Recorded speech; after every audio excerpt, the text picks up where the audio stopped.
السلام علیکم۔ وعلیکم السلام میرا آپ سے یہ سوال یہ ہے ورحمۃ کہ اللہ وبرکاتہ۔ ہم لوگ درود ابراہیمی پڑھتے ہیں، تو درود ابراہیم کا مطلب یہ کہ ہم پہ سلامتی بھیجے جیسے تو نے حضرت ابراہیم اور ان کی اولاد پہ سلامتی بھیجی، تو کیا ہم لوگ حضرت ابراہیم کے اولاد میں سے نہیں ہیں؟ اور اگر نہیں ہے ان کی اولاد میں تو پھر اس سے مطلب کیا ہے حضرت ابراہیم کے اولاد کا؟ یہ میرا سوال ہے۔ بہت شکریہ، یہ بہت اہم سوال ہے، اور جو ہمارے بھائی نے غالباً آسٹریلیا میں ہے 60 کہاں کا نمبر ہوتا ہے، رمضان مبارک ہو آپ کو۔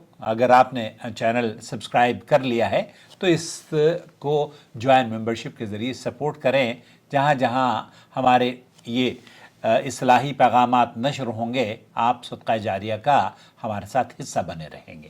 دوستو، بھائی اور بہنوں، ہم جب درود شریف پڑھتے ہیں تو اس میں اللہ رب العالمین اللہم صلی علی محمد وعلی آل محمد کما صلیت علی ابراہیم وعلی آل ابراہیم، تو اس میں ہم حضرت ابراہیم علیہ السلام کی آل کا ذکر، یہ سوال پیدا ہوتا ہے کہ ہم کیوں کرتے ہیں اور یہاں کیوں کیا گیا ہے، اور کیا ہم بھی ان کی اولاد میں شامل ہیں۔ سب سے پہلی بات، حضرت ابراہیم علیہ السلام کی اولاد کون ہے؟ قرآن اور احادیث کے مطابق حضرت ابراہیم علیہ السلام کو ابو الانبیاء، انبیاء کے والد کہا جاتا ہے، کیونکہ زیادہ تر انبیاء انہی کی نسل سے آئے ہیں، جن میں دو بڑی شاخیں شامل ہیں۔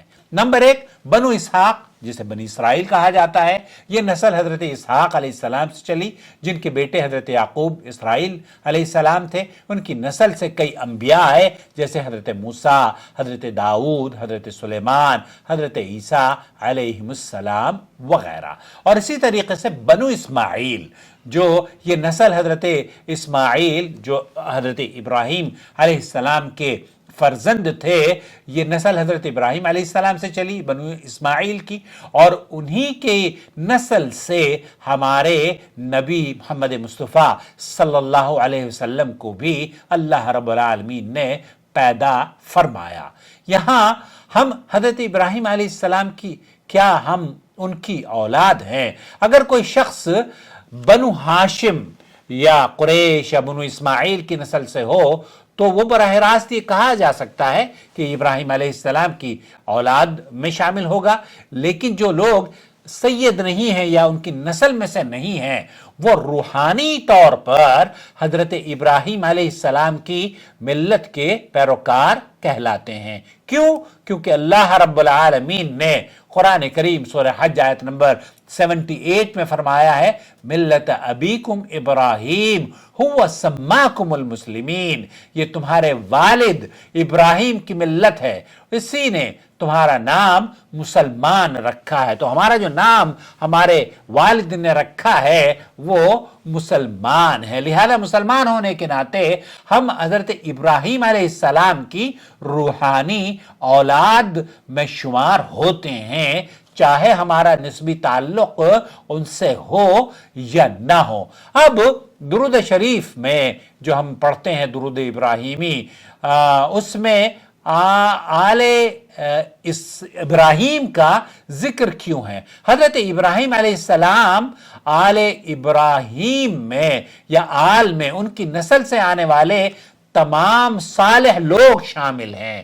جو یہاں جو تذکرہ ہے نا، آل کا تذکرہ، وہ تمام صالح لوگوں پر مشتمل ہے، خاص طور پر انبیاء اور رسل اور صلحاء اور صادقین، اور حضرت محمد مصطفیٰ صلی اللہ علیہ وسلم بھی آل ابراہیم میں شامل ہیں، کیونکہ وہ حضرت اسماعیل علیہ السلام کی نسل سے ہیں۔